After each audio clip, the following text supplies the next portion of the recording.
Nashik TCS मधील लैंगिक अत्याचार धर्मांतर प्रकरण आरोपी निदा खान दानिश शेखच्या जामीन अर्जावर आज सुनावणी पार पडणार आहे। जबरदस्ती धर्मांतरासाठी दबाव टाकल्याचा संशयितांवर आरोप आहे।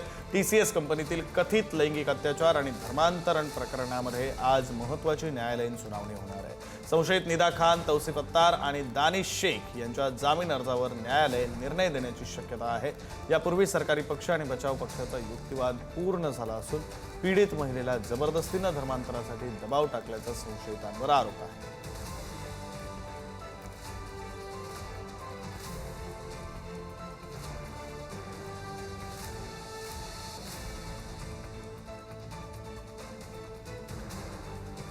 नाशिकमधील टीसीएस मधील लैंगिक अत्याचार आणि धर्मांतर प्रकरण या प्रकरणी जामीन अर्जावर आज सुनावणी आहे। आरोपींनी जामीन अर्ज केलेला आहे आणि त्यावर आज सुनावणी पार पडणार आहे।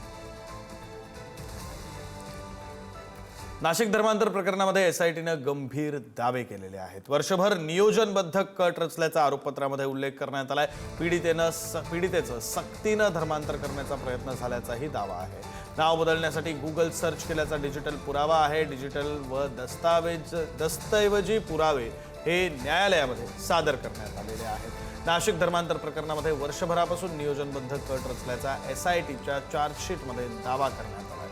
पीडित तरुणीचं सक्तीने धर्मांतर करण्याचा प्रयत्न झाल्याचं तपासात उघड झालंय। 5 एप्रिल 2025 रोजी पीडितेचं नाव बदलण्यासाठी आरोपींनी गूगलवर शोध घेतल्याचा पुरावा पीडितेला हानिया हे नाव देण्यासाठी इंटरनेटवर सर्च केल्याचं एसआयटीचं म्हणणं आहे। तर पीडितेची शैक्षणिक कागदपत्र आरोपींनी ताब्यात घेतल्याचा आरोप आहे। बेकायदेशीर नामांतर करून बदललेल्या नावाने 9,000 रुपयांची जकात भरल्याचा चार्जशीटमध्ये दावा आहे। या सर्व बाबींचे डिजिटल व दस्तऐवजी पुरावे हे एसआयटीने न्यायालयात सादर केल्याची माहिती आहे। अधिकचा तपशील प्रतिनिधी किरण ताजने देतील। किरण, विक्रांत, खरं म्हणजे या टीसीएस धर्मांतर आणि लैंगिक अत्याचार प्रकरणामध्ये जो पहिला गुन्हा दाखल करण्यात आलेला होता त्या गुन्ह्याच्या अनुषंगाने चार्जशीट दाखल करण्यात आलेला आहे।